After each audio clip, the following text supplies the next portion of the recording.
It is absolutely vital all parts are assembled correctly, as this has a huge impact on performance.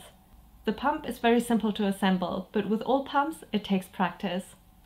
There are only 6 parts to put together: the motor, the collecting cup, the linker, the flange. The valve and the silicone diaphragm are consumables, so they need to be replaced every 1 to 3 months. This is very important as it can affect suction and output. So let's start with placing the valve and diaphragm onto the linker. They should be secured and firmly fitted.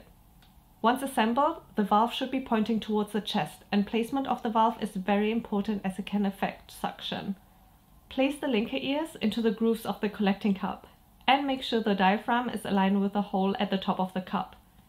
Now fit the flange so that the gap is aligned with the pouring spout on the collecting cup. Finally, fit the motor on top by pushing into place.